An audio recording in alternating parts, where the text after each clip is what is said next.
بسم الله الرحمن الرحيم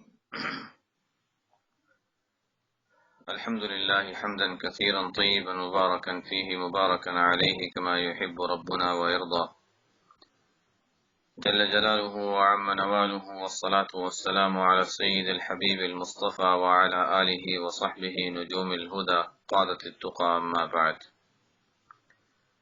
اللهم انفعنا بما علمتنا وعلمنا ما ينفعنا.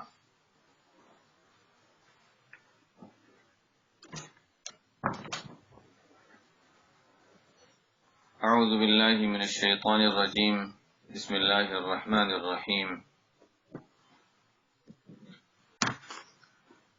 والشمس وضحاها والقمر إذا تلاها والنهار إذا جلاها والليل إذا يغشاها والسماء وما بناها والأرض وما طحاها ونفس وما سواها فألهمها فجورها وتقواها قد أفلح من زكاها وقد خاب من دساها.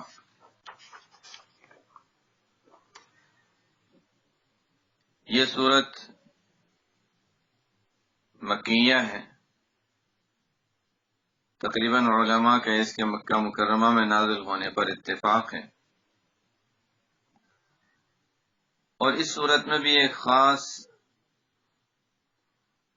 طریقے پر اللہ تعالیٰ نے خاص انداز سے ہدایت کے کچھ اصول بیان فرمائے ہیں.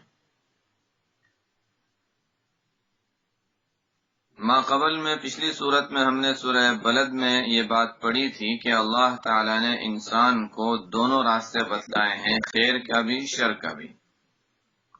وَهَدَيْنَاهُ النَّجْدَيْنِ، ہم نے انسان کو دونوں راستے بتا دیے. اب وہ دونوں راستے جو بتائے تھے اس کے بارے میں کچھ تذکرہ اس صورت میں بھی آ گیا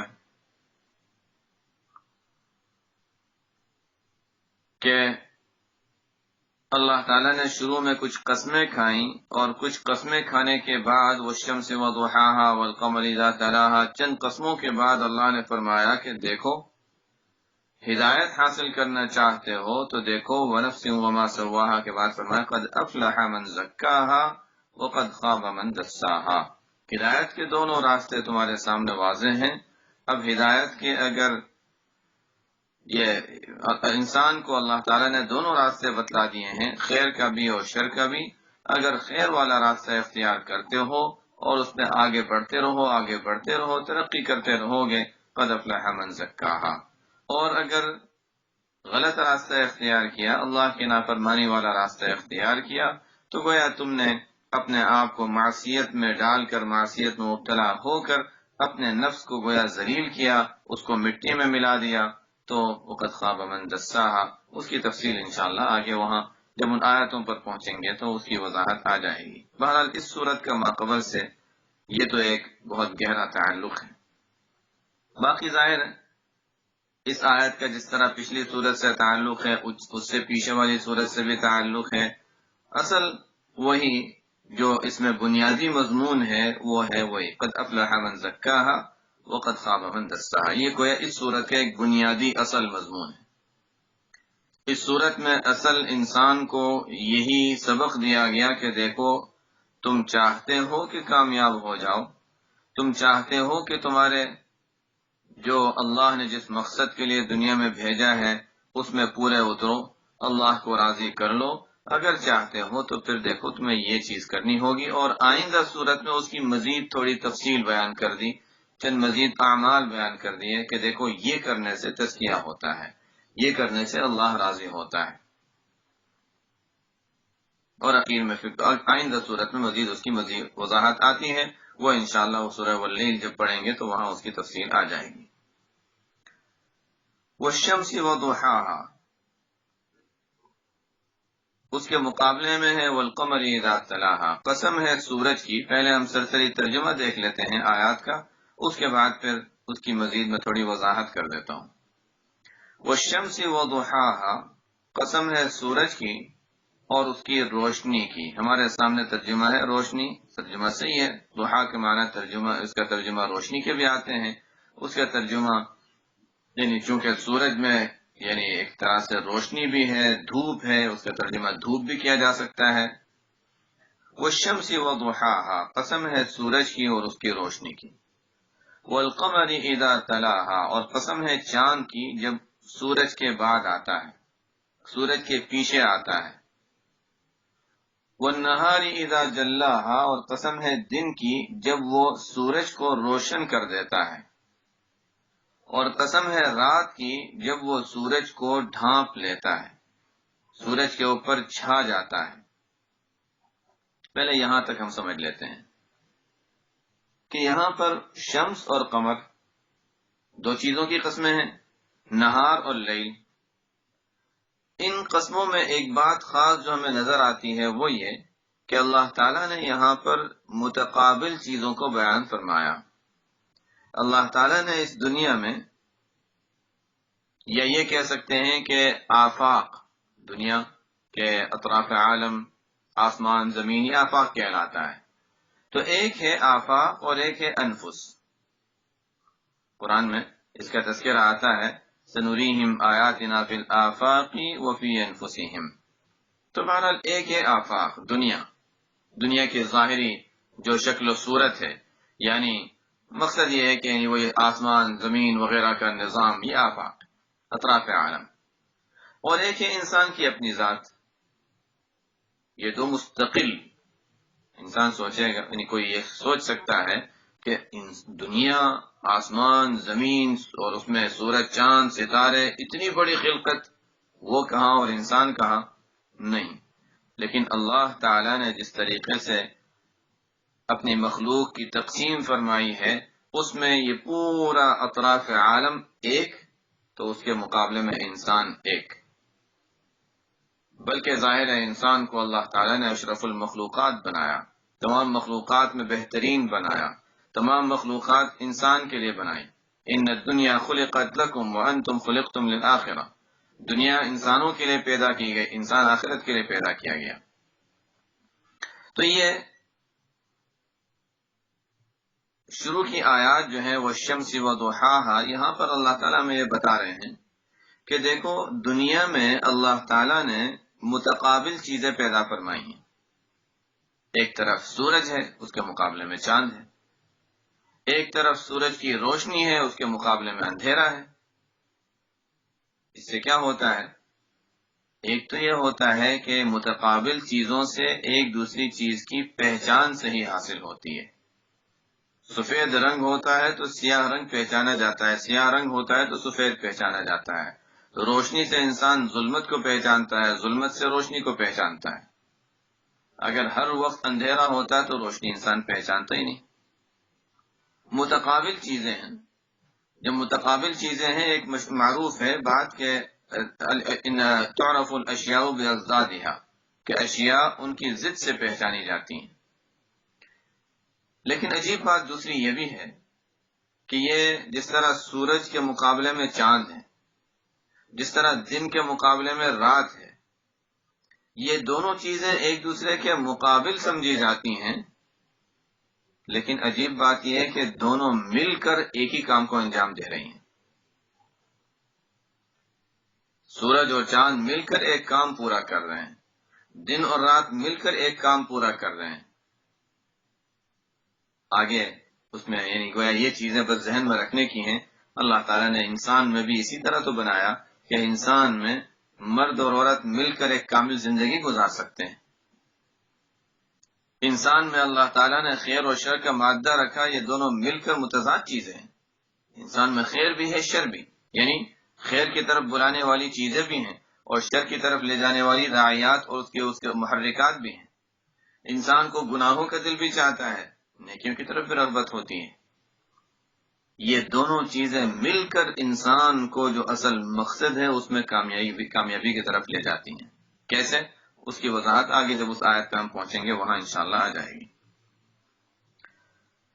والشمس وضحاها، اب سورج اور چاند یہ دونوں چیزیں جب ملتی ہیں، دن اور رات جب ملتے ہیں متضاد، دو متقابل چیزیں ہیں، دو متقابل چیزیں ہیں لیکن مل کر ایک کام کرتی ہیں۔ دنیا کے نظام کے لحاظ سے بھی اگر ہم دیکھیں کہ دنیا میں زمین میں پیداوار اگتی ہے، کھیت اگتی ہے۔ اب اس کھیت کے اگنے کے لیے سورج کی بھی ضرورت ہے، چاند کی بھی ضرورت ہے، دھوپ کی بھی ضرورت ہے، اندھیرے کی بھی ضرورت ہے، دن بھی چاہیے کہ روشنی کا وقت ہو کہ کام کیا جائے، اور رات بھی چاہیے کہ اچھا جو تھکے ہیں اس میں آرام بھی ملے، اور پیداوار وغیرہ میں جو گرمی دن کے وقت جو تھی اس میں ٹھنڈک آ جائے، تھوڑی سی رات میں نمی آ جاتی ہے، شبنم آ جاتی ہے، اس سے اس میں ذرا پیداوار پھر دوبارہ دوسرے دن گرمی برداشت کرنے کے لیے تیار ہو جاتی ہے۔ عجیب اللہ نے نظام رکھا ہے۔ باقی سائنسی لحاظ سے تو اس میں بڑی اور باتیں ہیں، یا آکسیجن کا اندر لینا اور نکالنا اور یہ سب چیزوں کا تعلق سورج چاند کے نظام سے کتنا بڑا فرق آ جاتا ہے۔ بہرحال دنیا انسان کے لیے حدیث میں آتا ہے الدنیا مزرعۃ الآخرہ، دنیا انسان کے لیے آخرت کی کھیتی کرنے کی جگہ ہے، زراعت کی جگہ ہے۔ انسان اس میں زراعت کرتا ہے، کھیتی کرتا ہے۔ تو جس طرح عام کھیتی کے لیے کن چیزوں کی ضرورت پیش آتی ہے؟ سورج کی بھی ضرورت ہے، اس کے بغیر پیداوار صحیح نہیں آئے گی۔ اس کی دھوپ کی بھی ضرورت ہے، چاند کی بھی ضرورت ہے، دن کے وقت بھی چاہیے کہ کام ہو سکے، رات کے وقت بھی چاہیے کہ انسان آرام کر سکے۔ یہ تمام چیزیں والنہار اذا جلاہا واللیل اذا یغشاہا والسماء وما بناہا، آسمان کی ضرورت ہے کہ آسمان ہوتا ہے تو بارش وغیرہ وہ تمام نظام قائم رہتا ہے۔ زمین کی ضرورت ہے جس میں بیج انسان ڈالے، زمین بھی اچھی ہوگی تو پیداوار اچھی ہوگی۔ یہ 6 چیزیں، یا اس کو 7 چیزیں بھی کہہ سکتے ہیں کہ دنیاوی کھیتی کے لیے ان 7 چیزوں کی ضرورت ہے۔ سورج، وضحاہا اس کی دھوپ اور روشنی، اور والقمر چاند، 3 چیزیں ہو گئیں۔ چوتھی چیز والنہار دن کا وقت چاہیے جس میں انسان کام کر سکے۔ 5ویں چیز واللیل رات کا وقت چاہیے جس میں دن کی تھکن سے آرام کرے، اور اس کے علاوہ رات میں پیداوار کو جو نمی اور اس میں جو شبنم اور وہ چیزیں جو ٹھنڈک حاصل ہوتی ہے اس کی بھی پیداوار کو مستقل ضرورت ہوتی ہے، اور کئی چیزوں کی ضرورت ہوتی ہے۔ اور اسی طرح پیداوار اور کھیتی اگانے کے لیے آسمان کی بھی ضرورت ہوتی ہے اور زمین کی بھی ضرورت ہوتی ہے۔ آسمان ہوگا تو بادل ہوں گے، بارش ہوگی، سورج چاند کا نظام ہوگا، والارض وما طحاہا، اور زمین ہوگی تو زمین میں انسان پیداوار ڈالے گا، بیج ڈالے گا، اور وہیں پیداوار وہیں ہر چیز اگائے گا۔ تو دنیاوی کھیتی کے لیے جب ان چیزوں کی ضرورت ہے تو اللہ تعالیٰ گویا ہمیں یہ بتا رہے ہیں کہ دیکھو تم کس کام کے لیے دنیا میں آئے ہو۔ ٹھیک ہے، دنیاوی کھیتی کی ضرورت تو ہے، لیکن ساتھ میں اصل کام جو تمہارا دنیا میں ہے وہ اخروی کھیتی ہے۔ الدنیا مزرعۃ الآخرہ حدیث میں آتا ہے کہ دنیا آخرت کی کھیتی کرنے کی جگہ ہے۔ آخرت کے لیے انسان کھیت جمع کرتا ہے، کاٹتا ہے، تیار کرتا ہے دنیا میں۔ ملے گا کہاں؟ آخرت میں جا کر ملے گا۔ جتنا محنت کی، جو چیز اگائی وہ آخرت میں انسان کو حاصل ہوگی۔ یہ بنیادی چیز ہے۔ اب جس طرح دنیاوی کھیتی کے لیے ان چیزوں کی ضرورت پیش آتی ہے، اسی طرح اخروی کھیتی کے لیے من کان یرید حرث الآخرۃ نزد لہ فی حرثہ، اللہ تعالیٰ فرماتے ہیں جو آخرت کی کھیتی کا طالب ہوگا، آخرت میں جزائے اعمال کا طالب ہوگا کہ نیک اعمال کی جزا آخرت میں ملے، تو اللہ تعالیٰ فرماتے ہیں نزد لہ فی حرثہ، اس کی کھیت میں ہم اضافہ کریں گے۔ 1 کے 10 گنا ثواب تو دینا ایک عام قاعدہ ہے، بلکہ کبھی 700 گنا تک ثواب ملتا ہے، اور کہیں تو الی اضعاف کثیرہ، حدیث میں آتا ہے کہ کبھی 700 گنا سے بھی اتنا زیادہ ہوتا ہے جس کی کوئی انتہا نہیں، ایک عمل پہ۔ لیکن یہ تو میں صرف اس طرح سے بتا رہا تھا کہ جس طرح دنیاوی کھیتی کے لیے ان چیزوں کی ضرورت پیش آتی ہے، اخروی کھیتی کے لیے کن چیزوں کی ضرورت پیش آتی ہے، اور ان آیات میں کس طرح اس طرف اشارہ ملتا ہے۔ یہ بات مفسرین نے یہ باتیں لکھی ہیں۔ تو جس طرح دنیاوی کھیتی کے لیے ان چیزوں کی ضرورت، اخروی کھیتی کے لیے کن چیزوں کی ضرورت ہے؟ نمبر 1 والشمس وضحاہا، نور نبوت کی ضرورت، آفتاب نبوت کی ضرورت ہوتی ہے۔ گویا آپ صلی اللہ علیہ وسلم کے نور کی طرف اشارہ فرمایا وہ شمس کا لفظ لے کر۔ گزشتہ انبیاء میں بھی ہوا تھا تو اس زمانے میں وہ انبیاء تھے، ہمارے لحاظ سے وہ شمس آپ صلی اللہ علیہ وسلم کا نور وہ ضحاہا، آپ صلی اللہ علیہ وسلم کا وجود وہ شمس نبوت، اور آپ سے پھیلنے والا نور وہ ضحاہا، وہ روشنی ہے۔ آخرت کی کھیتی اور آخرت میں کامیابی حاصل کرنے کے لیے انسان کو سب سے پہلے جو ضرورت ہے وہ آفتاب نبوت کی ضرورت ہے، اور اس سے جو حاصل ہونے والا نور ہے اسے لینے کی ضرورت ہے۔ اور اس کے بعد دوسرے درجے میں والقمر اذا تلاہا، اس کے دوسرے درجے میں قمر کی اور چاند کی ضرورت پیش آتی ہے۔ قمر کیا ہے؟ چاند وہ سورج ہی سے روشنی حاصل کرتا ہے۔ چاند کی روشنی جو ہے وہ اپنی نہیں ہے، وہ سورج کی روشنی سے ہی سورج کے نور سے روشنی حاصل کرتا ہے۔ تو یہاں قمر کہہ کر گویا وہ لوگ مراد ہیں، وہ حضرات مراد ہیں، وہ صحابہ اور اولیاء مراد ہیں جنہوں نے حضور اقدس صلی اللہ علیہ وسلم سے نور حاصل کیا اور وہ نور آگے پہنچایا امت تک۔ چاند کیا کرتا ہے؟ وہ سورج کی روشنی اپنے اندر لے کر وہ دنیا تک پہنچاتا ہے۔ اسی طرح صحابہ رضی اللہ تعالی عنہم نے نبی کریم صلی اللہ علیہ وسلم سے علوم نبوت حاصل کیے اور حاصل کر کے آگے پہنچائے۔ اس میں صحابہ رضی اللہ عنہم بھی آگے، محدثین، اولیاء، یہ تمام حضرات آگے جنہوں نے وہ نور نبوت میں سے حاصل کیا اور آگے امت کے لیے ہدایت کا ذریعہ بنے، وہ نور آگے پہنچایا۔ والقمر اذا تلاہا، اور ظاہر ہے وہ بعد میں آتا ہے اور اس کی پیروی کر اس کے موافق چلتا ہے۔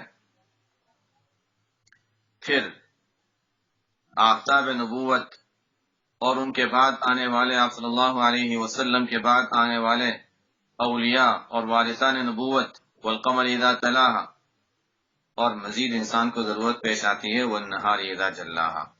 آیتوں کے ابھی ہم آیتوں کے الفاظ پہ تو پوری طرح نہیں گئے ہیں، میں تو صرف ایک سرسری جو نظر میں اللہ تعالیٰ جو یہاں جو سبق دے رہے ہیں اس پر میں اس کا تذکرہ کر رہا ہوں۔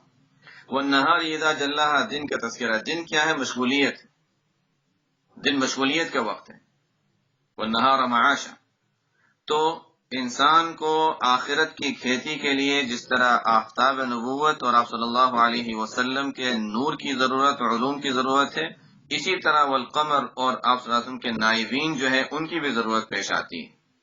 اور پھر مشغولیت بھی ضروری ہے، انسان کو مشغول رہنے کی ضرورت ہے، اعمال صالحہ میں آگے بڑھنے کی ضرورت ہے۔ ظاہر ہے اعمال صالحہ کرے گا، مشغول رہے گا، یہ نہار سے گویا مشغولیت کی طرف اشارہ ہے۔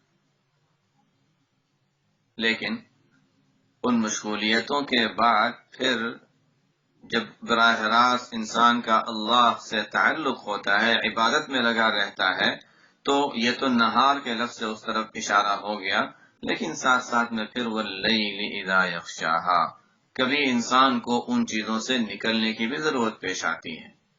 انسان عبادت میں لگا رہا، ایسا نہ ہو کہ 24 گھنٹے نماز ہی پڑھتا رہے۔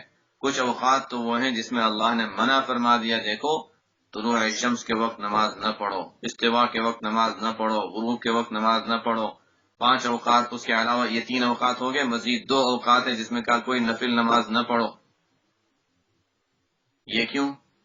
کہ انسان کو اس کے علاوہ احادیث میں اگر دیکھیں، بعض صحابہ کو جب انتہائی عبادات کا جب جذبہ ابھرتا تھا اور جوش ہوتا تھا، آپ صلی اللہ علیہ وسلم انہیں منع فرماتے تھے، دیکھو تمہارے نفس کا بھی تمہارے اوپر حق ہے، کچھ وقت عبادت میں گزارو، کچھ وقت آرام بھی کرو، کچھ رات کا کچھ حصہ سو لیا کرو، کچھ حصہ تہجد اور نماز میں گزار لیا کرو۔ اگر روزے رکھنے ہیں تو کبھی روزے رکھو اور کبھی روزہ رکھنا چھوڑ بھی دو، دونوں چیزیں کرو۔ جس طرح نہار ضروری، اسی طرح لیل بھی ضروری ہے۔ جس طرح اللہ کی عبادت میں ثواب ملتا ہے، کبھی کبھی اس عبادت کو ترک کر دینے کی بھی انسان کو ضرورت پیش آتی ہے، اس لیے کہ اگر ترک نہیں کرے گا، اگر وہ روزوں میں، نمازوں میں اور براہ راست جو اللہ کی عبادات ہیں انہی میں مشغول رہے گا، تو اپنے اہل و عیال کے حقوق بھی ادا نہیں کر سکے گا، اپنے نفس کے حقوق کھانے پینے کے بھی ادا نہیں کر سکے گا، تو اس لیے وہ بھی ضروری ہے۔ ظاہر ہے ایک بڑی تفصیلی بحث ہے، میں تو صرف آیات میں جو اشارہ ہے اس کو بتا رہا ہوں۔ والسماء وما بناها، پھر مزید یہ جس طرح عام پیداوار اور کھیتی کے لیے آسمان کی ضرورت ہے، جو یہ آسمان پوری زمین کو گھیرے ہوئے ہے، اسی طرح انسان کو آخرت کی کھیتی کے لیے ایک آسمان شریعت کی ضرورت ہے جو انسان کو ہر طرف سے گھیرے ہوئے ہے۔ دیکھو، یہ حلال، یہ حرام، یہ جائز، یہ ناجائز، یہ مکروہ تحریمی، تنزیہی، کرنے کے کچھ کام ہیں تو واجب ہیں، سنت ہے، سنت مؤکدہ، مستحب، ہر طرف سے انسان کو شریعت نے کے آسمان نے گھیرا ہوا ہے، والسماء وما بناہا۔ اور جس طرح آسمان شریعت انسان کے لیے ضروری ہے، اسی طرح انسان کو، یعنی جس طرح کھیتی اور عام پیداوار کے لیے انسان ضرورت ہوتی ہے کہ آسمان ہو اور آسمان کے نظام کی ضرورت ہوتی ہے، اسی طرح انسان کو بھی آسمان شریعت کی ضرورت پیش آتی ہے۔ یہ اشارات ہیں، ظاہر ہے یقینی طور پر نہیں کہا جا سکتا کہ اللہ تعالیٰ نے یہی مراد لیا، لیکن یہ اشارات ہیں جس سے اللہ تعالیٰ ہمیں بتا رہے ہیں کہ دیکھو، یہ دنیا جب مزرعۃ الآخرہ ہے، آخرت کی کھیتی اگانے کی جگہ ہے، اسی طرح ان الفاظ سے اللہ تعالیٰ آخرت کی کھیتی کی طرف اشارہ کر رہے ہیں کہ تمہیں کن کن چیزوں کی ضرورت ہے۔ اب جس طرح والارض وما طحاها زمین کی ضرورت ہوتی ہے پیداوار اگانے کے لیے، اسی طرح انسان کو اپنے اندر پستی، تواضع، زمین کی طرف جانے کی، اپنے سر کو زمین پر رکھنے کی ضرورت پیش آتی ہے، اس کے بغیر انسان کامیاب نہیں ہو سکتا۔ یہ کچھ اشارات تھے جو مفسرین نے لکھے ہیں، اور چونکہ ہمارے کام کی بات تھی اس لیے میں نے ان کا تذکرہ کر دیا۔ اب ہم الفاظ دیکھ لیتے ہیں۔ والشمس وضحاها، قسم ہے آسمان کی اور اس کی روشنی کی۔ والقمر اذا تلاها، اور قسم ہے چاند کی، اذا تلاها، جب وہ سورج کے بعد آتا ہے۔ ایک ترجمہ اس کا اذا تلاها، ہمارے سامنے ترجمہ لکھا ہے چاند کی جب وہ سورج کے غروب کے سے پیچھے آوے، یعنی اس کے بعد آتا ہے۔ تلاها میں دو مفہوم ہوتے ہیں۔ ایک تو مفہوم یہ ہے کہ سورج کے غروب ہونے کے بعد چاند آ جاتا ہے، اور چاند کے غروب ہونے کے وقت آتا ہے، سورج نکل آتا ہے۔ ان دونوں سے ایک نظام قائم رہتا ہے، اور سال اور مہینوں کا نظام بس یہ ان دو بنیادوں پر ہے۔ دو طرح کی تاریخیں ہوتی ہیں، ایک شمسی، ایک قمری۔ حالانکہ باقی اتنے ستارے ہیں، آسمان میں کیا کیا مخلوقات ہیں، لیکن ہمارا جو نظام کا، ظاہری نظام کا جو تعلق ہے، اس میں یہ دو چیزیں ہیں، شمس اور قمر۔ تو قمر، چاند، وہ سورج کے بعد آتا ہے، تلاہا کے معنی اس کے بعد آنا۔ اور دوسری بات یہاں پر دوسرے معنی اس کے یہ بھی ہیں کہ اذا تلاہا کے معنی ہے اذا تلاہا، یعنی اس میں سے کچھ لیتا ہے، اس کے نور سے اپنے اندر نور لے لیتا ہے۔ اذا تلاہا، انسان چاہے جتنے مجاہدے کرے، یہ ضروری ہے کہ نور نبوت، آپ صلی اللہ علیہ وسلم کی شریعت، آپ کی سنتوں کے مطابق عمل ہو۔ اگر آپ صلی اللہ علیہ وسلم کے طریقوں سے ہٹ کر اگر وہ محنت کرتا ہے، مجاہدے کرتا ہے، تو وہ چونکہ تلاہا تابع نہیں ہے آپ صلی اللہ علیہ وسلم کے طریقے کے، تو وہ طریقہ بیکار ہے، وہ محنت بیکار ہے۔ بدعت میں انسان جتنا منہمک ہو جائے، مجاہدے کرے، لیکن وہ کامیاب نہیں ہو سکتا۔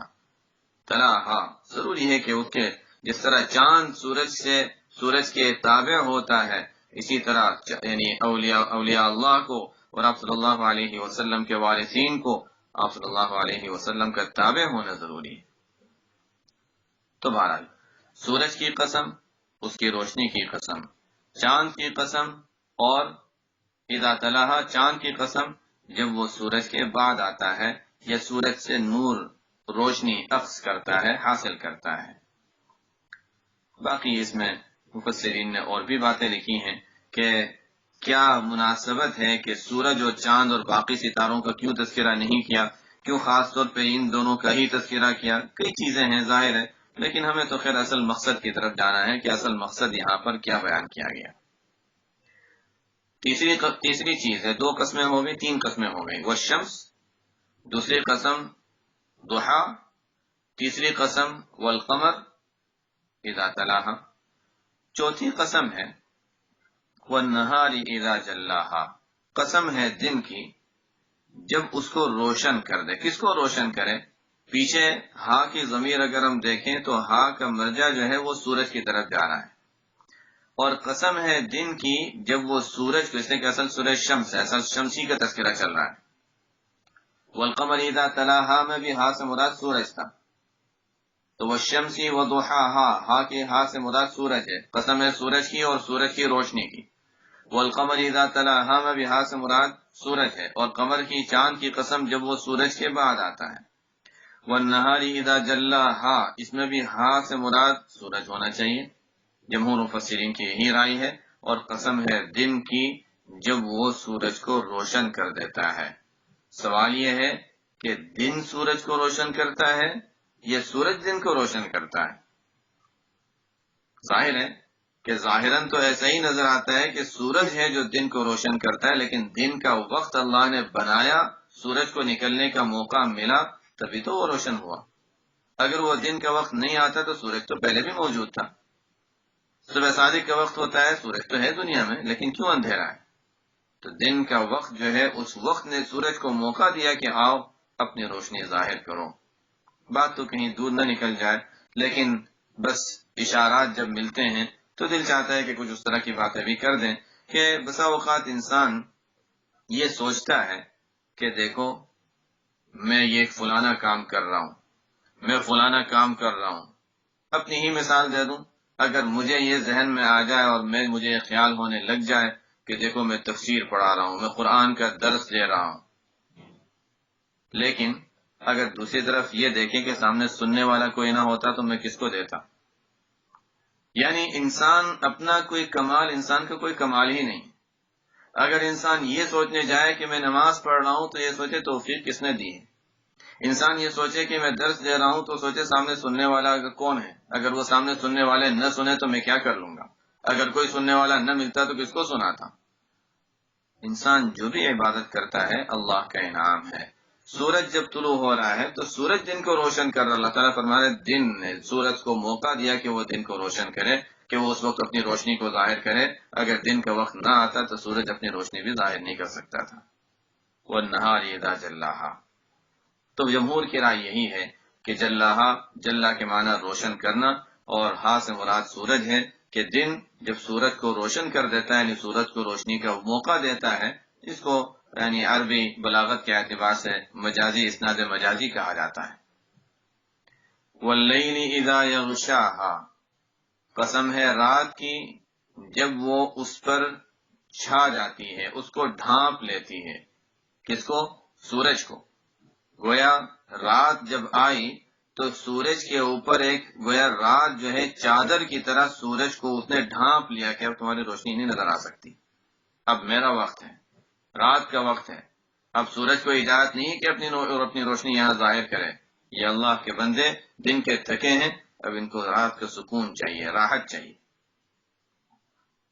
اب راحت بھی ہے اور سکون بھی ہے، اس کا تو تذکرہ چونکہ پہلے آ چکا ہے کہ رات کو اللہ تعالیٰ نے کتنا بڑا انعام بنایا کہ وہ رات عبادت کے لیے بھی ایک بہترین موقع ہے، اور سکون حاصل کرنا جس میں انسان عبادت کے ذریعے، اللہ کے ساتھ مناجات کے ذریعے اور قبولیت دعا کے ذریعے اور اللہ تعالیٰ کے سامنے جھک کر اللہ سے باتیں کرنے کے ذریعے انسان بہت کچھ کما سکتا ہے اور بہت کچھ سکون اور مراتب حاصل کر سکتا ہے۔ بہرحال واللیل اذا یغشاہا، رات کی قسم جب وہ سورج کو ڈھانپ لیتی ہے۔ والسماء وما بناها والارض وما طحاها، متقابل چل رہے ہیں سورج اور چاند، دن اور رات، اسی طرح والسماء وما بناها، اسی طرح آسمان اور زمین، تو والسماء وما بناها والارض وما طحاها۔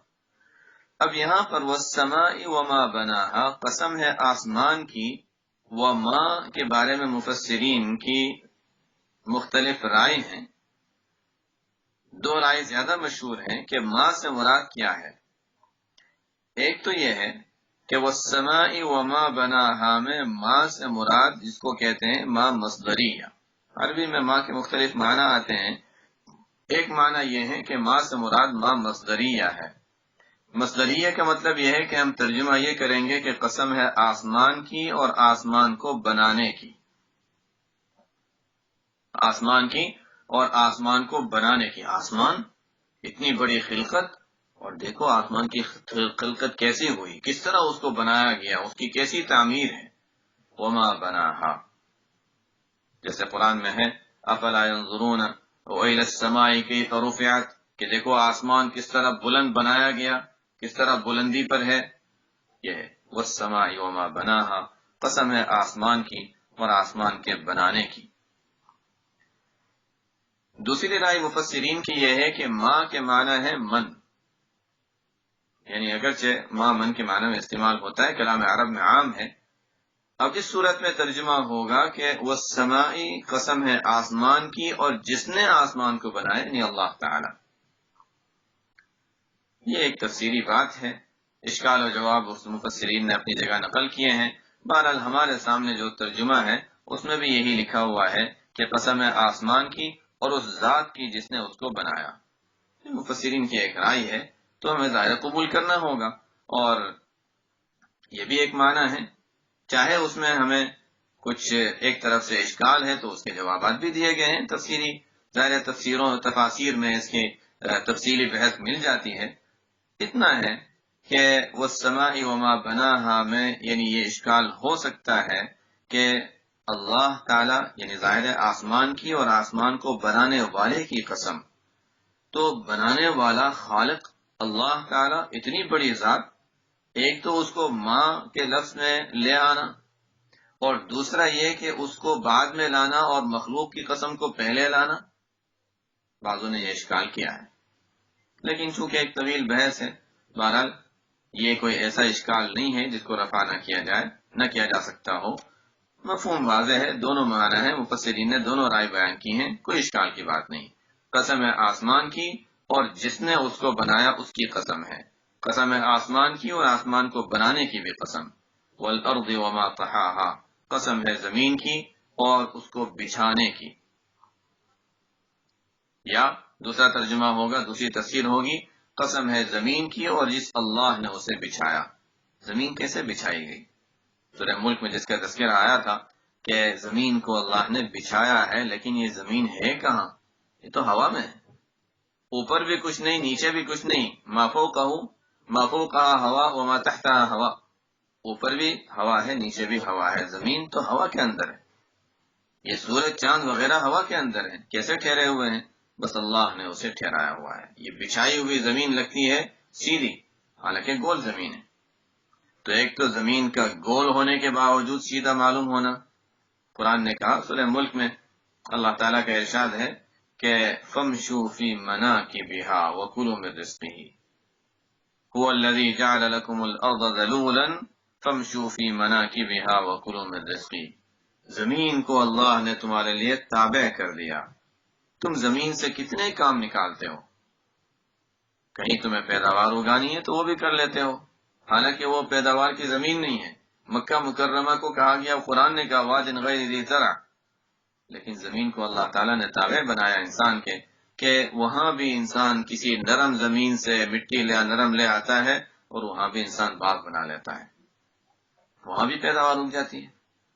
گھاس اگتی نہیں تھی، نرم مٹی لے آیا، پیداوار اگا دی، گھاس اگا دی اور جگہ جگہ گھاس نظر آنے لگی. تو اور بعض زمینیں وہ ہوتی ہیں جہاں گھاس ہی گھاس، پیداوار ہی پیداوار، انسان پتھریلی زمین لا کر پتھر وغیرہ لا کر وہاں ڈال دیتا ہے اور وہاں روڈ بنا دیتا ہے. تو زمین کو اللہ تعالیٰ نے گویا انسان کے تابع کر دیا. تم سخت زمین یہاں بنانا چاہتے ہو بنا لو، نرم کرنا چاہتے ہو وہ کر لو، پیداوار اگانا چاہتے ہو وہ کر لو.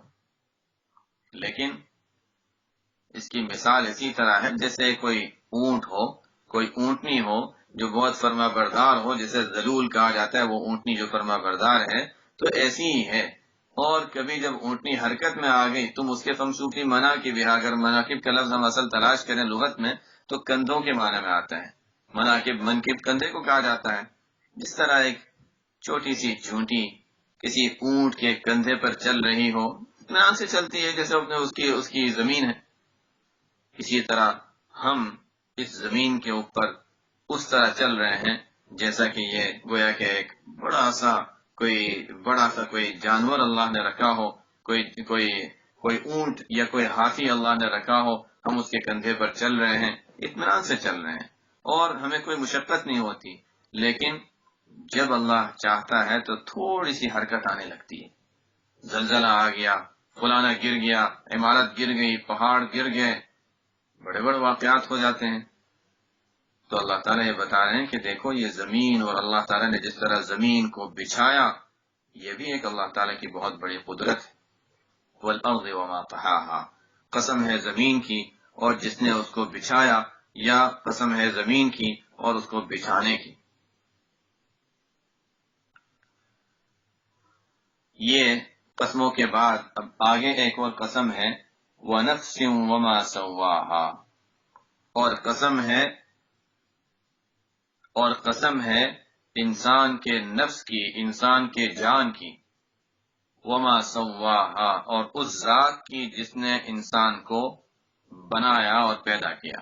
بلکہ یہ کہہ دیا جائے کہ سواہا، جس نے اس کو درست بنایا. سوا تسویہ، کسی چیز کو بالکل صحیح بنانا. نفس سے مراد، اب جیسے میں نے بتایا تھا کہ دنیا مزرعۃ الآخرہ ہے، پیچھے والی تمام چیزوں کی تو دنیا میں مثالیں ہیں کہ شمس سے مراد آفتاب نبوت، اس سے مراد یہ، اس سے مراد یہ. لیکن یہ نفس جو ہے وہ خود ایک مستقل ایک چیز ہے. یہ تو خود مستقل ایک عالم ہے جس کو عالم اصغر کہا جاتا ہے. اس میں دنیا کی مختلف چیزیں جو اللہ نے رکھی ہیں، انسان کے اندر اللہ نے اس کی کچھ مثالیں جمع کر دی ہیں. بہرحال وَنَفْسٍ وَمَا سَوَّاهَا، قسم ہے نفس کی اور اس کو درست بنانے کی، یا قسم ہے انسان کی ذات کی اور جس نے اس کو درست بنایا. اب یہاں پر نفس سے کیا مراد ہے، یہ تو قرآن میں مختلف جگہوں پر یہ لفظ استعمال ہوا ہے. بہرحال یہ ذہن میں رہنا چاہیے کہ نفس کے معنی ایک تو انسان کے اندر جو روح ہے اس کو بھی کہا جاتا ہے، یہاں پر ہے انسان کی جان. تو بہرحال انسان کی روح کو بھی نفس کہا جاتا ہے اور انسان کے پورے وجود کو بھی نفس کہا جاتا ہے. یہاں پر وجود مراد لے لیا جائے زیادہ اچھا ہے. انسان کے نفس کی یعنی یا انسان کے پورے جسم کی، پورا وجود کی.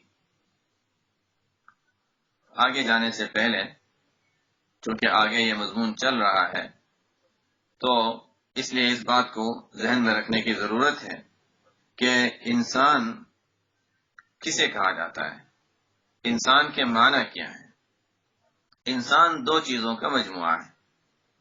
ایک ہے اس کا جسم جس کو جسد عنصری کہا جاتا ہے، اور دوسرا ہے اس کی روح. یہ دو چیزیں جب آپس میں ملی ہوئی ہیں تو ہم کہتے ہیں یہ انسان ہے.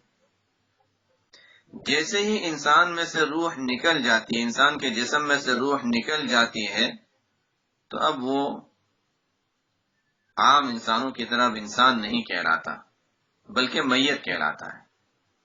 اب اس کو کیا کرتے ہیں، انتقال ہو جاتا ہے تو اچھا ٹھیک ہے، اب اس کو دنیا میں نہ رکھو، اب یہاں نہ رکھو، اس کو زمین کے اندر ڈال دو. حالانکہ یہی تو وہ ہے جس کو انسان ہر تکلیف سے بچانا چاہتا تھا. نہیں، بس اب اس کو زمین کے اندر ہی ڈالنے کا حکم ہے. اور یعنی اگر شریعت کا حکم اگر شریعت میں لازم نہ ہوتا تب بھی انسان کے فطرت میں انسان کو اللہ تعالیٰ نے شروع تخلیق سے یہ تعلیم دی ہے کہ اچھا انسان جب تک اس میں روح موجود ہے تب تک تو وہ اوپر رہے گا زمین کے اوپر، جیسے ہی روح نکل گئی تو پھر زمین کے اندر ہی جانا چاہیے.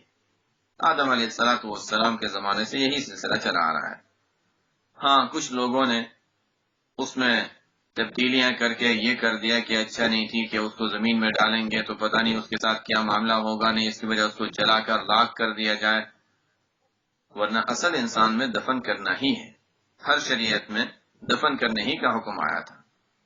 آدم علیہ السلام سے یہی نظام چلا آ رہا ہے. میں یہ بتا رہا تھا کہ نفس انسان جو ہے یہ دو چیزوں کا مجموعہ ہے، ایک اس کا جسم اور ایک روح. دونوں میں کون سی چیز ہے جو زیادہ اہم ہے؟ جسم تو انسان کو حاصل ہوا صرف اس دنیا میں تھوڑے عرصے کے لیے.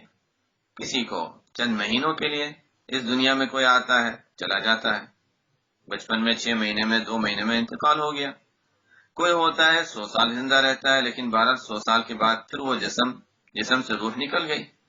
تو یہ جسم جو انسان کو ملا ہے وہ تو صرف اس دنیا میں ملا ہے، انسان کی روح کو اللہ تعالیٰ نے پہلے پیدا کر دیا تھا۔ اس دنیا سے جب اس کی روح، جب جسم سے روح نکال لی جاتی ہے تب بھی وہ روح موجود ہے، بس اتنا ہے کہ منتقل ہو گئی دوسری جگہ، اور اس کے بعد پھر آخرت میں ہمیشہ کے لیے اس کو جو بھی اس کا انجام ہوگا اس جگہ پر اس کو پہنچا دیا جائے گا۔ تو بہرحال انسان دو چیزوں کا مجموعہ ہوا، جسم اور روح، اور ان میں روح جو ہے وہ اصل ہے، جسم تو عارضی طور پر اس کو ملا ہے، جو دنیا میں جسم ملا ہے وہ عارضی طور پر ملا ہے۔ اب غور کرنے کی بات یہ ہے کہ اللہ تعالیٰ نے ان دونوں کے لیے کوئی غذا رکھی ہے، دونوں کی کچھ ضروریات رکھی ہیں۔ انسان کا جو جسم ہے اس کو بھی بھوک لگتی ہے اور اس کو بھی غذا کی ضرورت پیش آتی ہے۔ اب انسان کو اگر بھوک لگے اور وہ نہ کھائے تو ظاہر ہے بھوک کی تکلیف میں پریشان ہوگا، اور اپنی تکلیف برداشت کرتے کرتے ہو سکتا ہے کہ موت تک پہنچ جائے۔ اور اگر کسی کو بھوک ہی نہیں لگتی تو وہ ایک بیماری ہے، اس میں ایک بیماری ہے۔ اب وہ بیماری کا علاج کرتا ہے کہ بھوک کیوں نہیں لگ رہی ہے۔ انسان کو ظاہری طور پر اللہ تعالیٰ نے کچھ چیزیں دی ہیں، کچھ ضروریات دی ہیں، اچھا جسم کو بیمار ہو گیا، تکلیف ہو گئی۔ احادیث میں بھی اس طرح اشارہ ملتا ہے کہ ذاق طعم الایمان، ایمان کے ذائقے کو چکھ لے گا وہ شخص جو یہ اعمال کر لے گا۔ اس کا مطلب ہے کہ یہ ذائقہ ہے، لیکن جس طرح انسان اپنی زبان سے کچھ چیزیں چکھ کر محسوس کرتا ہے، حلاوت الایمان، بعض روایتوں میں آتا ہے کہ انسان کو ایمان کی حلاوت حاصل ہوگی، تو اس کا مطلب یہ ہے کہ جس طرح انسان اپنی زبان سے شہد کے میٹھا ہونے کو محسوس کرتا ہے کہ وہ میٹھا ہے، اسی طرح انسان کی روح کو بھی کچھ چیزوں میں لذت اور حلاوت محسوس ہوتی ہے۔ اگر نہیں ہوتی تو پھر کیا کرنا ہے، یہ ہمارے لیے ایک اہم سوال ہے۔ اگر انسان شہد کھاتا ہے اور اس کو میٹھا نہیں لگتا، انسان کھانا کھاتا ہے اس کو کوئی ذائقہ محسوس نہیں ہوتا، تو انسان کتنا فکر مند ہوتا ہے کہ اچھا مجھے کوئی بیماری ہو گئی، زبان کو ذائقہ محسوس نہیں ہو رہا، بیماری ہو گئی، ڈاکٹر کے پاس جائے گا، علاج کرائے گا، اس لیے کہ اس کو نظر آ رہی ہے وہ تکلیف اور اس کو محسوس ہو رہی ہے وہ تکلیف۔ تو انسان اپنے جسم کے لیے تو بہت کچھ کرتا ہے، جسم بیمار ہو گیا اس کا علاج کرے گا، اس کے لیے پریشان ہو جائے گا، جسم گندا ہو گیا اس کو دھو لے گا، ناخن بڑے ہو گئے ناخن کاٹ لے گا، بال بڑے ہو گئے بال صاف کرے گا۔ لیکن انسان کی جو اصل ہے وہ روح ہے۔ کیسے معلوم ہوا کہ اصل روح ہے؟ کہ جب جسم میں سے روح نکل جاتی ہے تو جسم کو تو دفن کر دیا جاتا ہے، اس کا مطلب ہے کہ روح اصل تھی۔ تو انسان کو جس طرح جسم کی غذا کی ضرورت ہوتی ہے، روح کی غذا کی بھی ضرورت ہوتی ہے، لیکن روح کی غذا، انسان روح کو غذا کب دے گا؟ جب بھوک کا احساس ہوگا۔ اگر بھوک ہی محسوس نہیں ہوتی تو انسان میں وہ جذبہ ہی نہیں ہے عبادت کرنے کا۔ بھوک کا مطلب یہ ہے کہ انسان کی اب بھوک کیا ہے کہ عبادت کی طرف طبیعت مائل ہو رہی ہے، یا تقاضا ہو رہا ہے کہ نہیں مجھے نماز پڑھنی ہے، لیکن اگر بھوک ہی نہیں ہے، انسان نے روح کو اس کا عادی ہی نہیں بنایا، نہ کھاتے کھاتے اب اتنی بیمار ہو چکی ہے کہ بس اب اس میں کھانے کی صلاحیت ہی نہیں رہی، یا کہ اس کو بھوک ہی نہیں لگ رہی، یہ بیماری ہے۔ تو اگر بھوک نہیں لگتی یعنی گویا کہ عبادت کی طرف بالکل میلان ہی نہیں ہوتا، دل ہی نہیں چاہتا نماز پڑھنے کا، عبادات کرنے کا، اس کا مطلب ہے کہ کوئی بیماری ہے، اس کے علاج کی ضرورت ہے۔ اگر گناہوں سے بچنے کی طرف میلان ہی نہیں ہوتا اور گناہوں میں انسان منہمک ہوتا ہے، ایسا ہی جیسے زہر کھا رہا ہے، انسان کو علاج کی ضرورت ہے۔ بہرحال انسان کو جس طرح اپنے جسم کی فکر ہوتی ہے کہ اس کا خیال رکھتا ہے، اور اس کی بیماری، اس کی صحت، اس کی غذا، اس کی ضروریات کا خیال رکھتا ہے، اسی طرح انسان کو اپنے روح میں بھی جو بیماریاں ہوتی ہیں، اس کی ضروریات ہوتی ہیں، اس کی غذا ہوتی ہے، اس کا خیال رکھنے کی ضرورت ہے۔ جسم کی غذا زمین سے نکلتی ہے، پیداوار ہے۔ جسم کی غذا وہ زمین سے آتی ہے، چاہے وہ جانور، انسان گوشت کھاتا ہے، گوشت بھی تو وہی کھیتی وغیرہ یا پیداوار وغیرہ اور گھاس وغیرہ کھا کر ہی بڑا ہوتا ہے۔ تو انسان کے جسم کی غذا زمین سے آتی ہے، اس میں اگر انسان زیادہ پڑتا ہے تو انسان زیادہ نیچائی کی طرف جاتا ہے، پستی کی طرف جاتا ہے، تنزلی کی طرف جاتا ہے۔ انسان کی روح کی غذا اوپر سے آتی ہے، شریعت کے احکام، اللہ تعالیٰ کے احکام اصل اوپر سے آتے ہیں۔ تو انسان جب روح کو غذا دیتا ہے تو انسان کی روح اوپر کی طرف ترقی کرتی ہے۔ یہ دو چیزوں میں انسان جڑا رہتا ہے، جس طرح پیچھے تھا کہ پیچھے جس طرح تھا کہ انسان یعنی متضاد چیزیں بیان کی گئی تھی، سورج اور چاند، دن اور رات، اسی طرح نفس کے اندر بھی اللہ تعالیٰ نے دو متضاد چیزیں رکھی ہیں، انسان کے اندر بھی دو متضاد چیزیں رکھی ہیں۔ ایک طرف ہے جسم جس کو زمینی غذا کی ضرورت ہے، ایک طرف ہے روح جس کو آسمانی غذا کی ضرورت پیش آتی ہے۔ اور پھر اللہ تعالیٰ فرماتے ہیں وَنَفْسٍ وَمَا سَوَّاهَا، اور قسم ہے نفس کی یعنی انسان کی جان کی، روح کی، یا یہ کہ انسان کی ذات، دونوں معنی ہو سکتے ہیں، وَمَا سَوَّاهَا، اور اس کو درست بنانے کی۔ انسان کو اللہ تعالیٰ نے کتنا درست بنایا، اس کو اللہ تعالیٰ خاص طور سے بیان فرما رہے ہیں۔ سواہا، انسان کے دونوں پیر بالکل برابر ہیں، ایک پیر اور دوسرے پیر میں تھوڑا سا فرق آ جائے، آدھے انچ کا بھی فرق آ جائے، چلنے میں ایسا لگے گا کہ وہ گویا لنگڑا کر چل رہا ہے۔ انسان کی نگاہوں میں اللہ نے کتنا توازن رکھا ہے، کتنی درستی رکھی ہے۔ دو آنکھیں دیکھ رہی ہیں، انسان دونوں آنکھوں سے دیکھتا ہے، لیکن اس طرح دیکھتا ہے کہ اس کو دو چیزیں نظر نہیں آتی۔ وہ دو آنکھوں سے دیکھ رہا ہے لیکن ایک ہی چیز اور ایک ہی نقطے پر جا کر دونوں جمع ہوتی ہیں۔ عجیب اللہ کا نظام ہے انسانی، اس پر مستقل یعنی ظاہر ہے کہ ایک مضامین ہے کہ یہ کیسے انسان دو آنکھوں سے دیکھتا ہے، دونوں مل کر وہ کتنے ایریا کو کور کرتی ہیں، کتنا کور ہونا چاہیے۔ انسان کو جب دیکھتا ہے تو ایک طرف نظر ہوتی ہے، حالانکہ دائیں طرف دیکھ رہا ہے، اور دونوں آنکھوں سے دائیں طرف دیکھ رہا ہے، ایک کا اینگل دوسرا ایک مختلف ہے، دوسرے کا اینگل مختلف ہے، پھر بھی دونوں کو ایک ہی چیز نظر آتی ہے۔ دو الگ الگ آنکھوں سے دو الگ الگ چیزیں نظر نہیں آتی۔ انسان جب ایک طرف دیکھ رہا ہے تو اس کو اطراف کی چیزیں بھی نظر آ رہی ہیں۔ یہ اللہ نے اس میں سواہا، اب ظاہر ہے اللہ تعالیٰ کی قدرت اور انسان میں اللہ تعالیٰ نے جو کمالات رکھے ہیں، جو تسویہ رکھا ہے انسان کے جسم میں، انسان کے اعضاء میں، انسان کی روح میں، ظاہر ہے وہ اتنی مفصل بحث ہے کہ ہم پوری طرح اس کو یعنی شمار بھی نہیں کر سکتے۔ وَنَفْسٍ وَمَا سَوَّاهَا، اللہ تعالیٰ نے نفس پیدا کیا، قسم ہے نفس کی، انسان کی جان کی، اور جس نے اس کو درست بنایا یا اس کو درست بنانے کی قسم۔ فَأَلْهَمَهَا فُجُورَهَا وَتَقْوَاهَا، نفس کو انسان نے جب بنایا، انسان کو اللہ تعالیٰ نے جب نفس کو جب اللہ تعالیٰ نے بنایا یا انسان کو جب اللہ تعالیٰ نے پیدا کیا، یہ روح اور جسم کا جو مجموعہ ہے، جو دو متضاد غذاؤں کا طالب ہے، تو اس میں اللہ تعالیٰ نے دو متضاد صلاحیتیں بھی رکھ دی۔ فَأَلْهَمَهَا، الہام، یہ ایک عجیب لفظ ہے جو شاید قرآن کریم میں صرف اسی جگہ استعمال ہوا ہے۔ فَأَلْهَمَهَا، الہام کے معنی کیا ہے؟ یہ لہما کے معنی ہوتے ہیں خاموشی سے انسان گویا چپکے سے اور خاموشی سے کوئی چیز اندر نگل لیتا ہے، اس کو لہما کہا جاتا ہے۔ تو الہما کے معنی ہوتے ہیں، الہما اور الہام کے معنی ہوں گے کہ خاموشی سے یعنی کسی کو نظر نہیں آیا، خاموشی کے ساتھ کسی کے اندر کوئی بات پہنچا دینا، کسی کے دل میں کوئی بات ڈال دینا، یہ الہام ہے۔ الہام کی قسمیں ہیں، ایک تو الہام ہوتا ہے انبیاء علیہم والسلام کو، وہ الہام تو وحی ہوتا ہے، اس پر تو عمل لازم ہوتا ہے، بلکہ انبیاء علیہم والسلام کا تو خواب بھی وحی ہوتا ہے اور اس پر عمل لازم ہوتا ہے۔ ابراہیم علیہ السلام کا خواب بہت مشہور مثال ہے اس کی۔ ابراہیم علیہ السلام نے دیکھا انی ارى فی المنام انی اذبحک فانظر ماذا ترى، ظاہر واقعے کی تفصیل میں تو ہم نہیں جاتے، لیکن یہی تھا کہ خواب دیکھا۔ بیٹا بھی اسماعیل علیہ السلام بھی ظاہر ہے کہ ایک نبی کے بیٹے تھے، ابراہیم علیہ السلام کے بیٹے تھے، اور سید المرسلین صلی اللہ علیہ وسلم کے آبا و اجداد میں شامل ہونے کا ان کو شرف ملنے والا تھا۔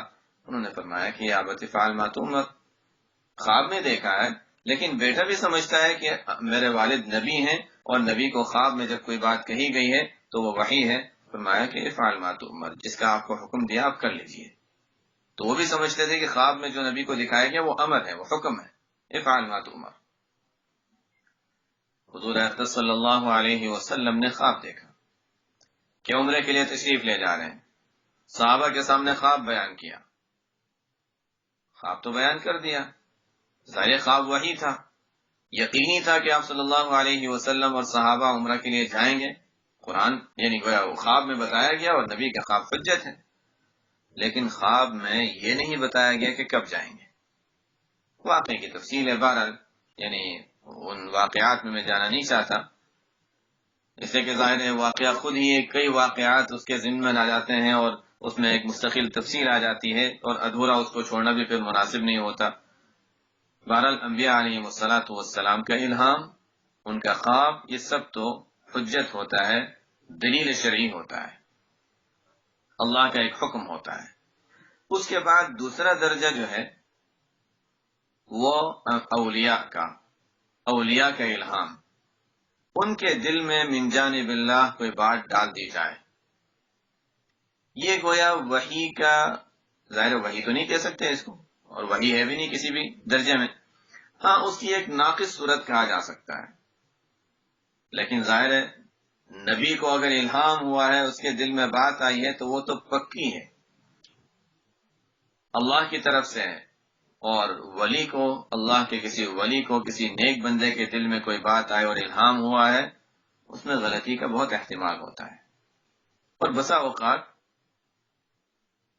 بہت بڑی بڑی غلطیاں اس میں ہو جاتی ہیں۔ کبھی تو ایسا ہوتا ہے کہ اس کا معنی سمجھنے میں غلطی ہو جاتی ہے۔ بہرحال الہام ہے، وہ کوئی شرعی حجت نہیں، غیر نبی کا جو الہام ہے وہ الہام حجت نہیں ہے۔ اور تیسرا ایک اور الہام ہے جس کو یہاں بیان کیا گیا ہے، الہام کے معنی ہے کسی کے اندر کوئی جذبہ، کوئی چیز دل میں ڈال دینا،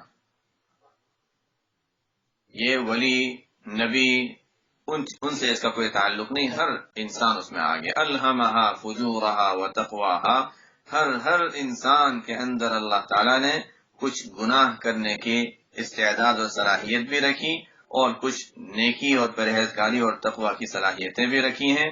انسان کو جیسے پچھلی صورت میں ہم نے پڑھا تھا ہدیناہ النجدین، انسان کو ہم نے دونوں راستے بتلا دیے ہیں، یہی ہے الہمہا فجورہا وتقواہا، انسان کے دل میں اللہ نے، انسان کے اندر اللہ تعالیٰ نے کچھ نیکی کی صلاحیتیں اور کچھ برائی اور بدی کی بھی صلاحیتیں اور اس کے جذبات رکھے ہیں۔ یہی تو ہے جو انسان اور فرشتوں میں فرق ہے، کہ فرشتوں میں صرف نیکی کے جذبہ، صرف اطاعت کے جذبہ، اس کے خلاف ہے ہی نہیں۔ انسان کو فرشتوں سے اونچا مقام دلانے والی جو چیز ہے وہ یہی تو ہے، یہی دو متضاد چیزیں ہیں، میں نے جیسے پیچھے بھی بتایا تھا، تاکہ بس میں یہاں تک آج بات روک لیتا ہوں، اگرچہ اس میں آگے اور باتیں ہیں، لیکن تاکہ ماقبل کے مضمون سے بھی تک مناسبت جو ہے وہ سمجھ میں آ جائے کہ الہمہا فجورہا وتقواہا میں بھی یہی بات ہے کہ دو متضاد چیزیں ہیں، دو متقابل چیزیں ہیں، فجور اور تقوی۔ ابھی لفظ فجور، لفظ تقوی کی تشریح باقی ہے، لیکن ظاہراً ہم اس کا مفہوم سمجھتے ہیں کہ ایک ہے فجور یعنی برائی اور بدکاری، اور ایک ہے تقوی پرہیزگاری، بدی اور نیکی۔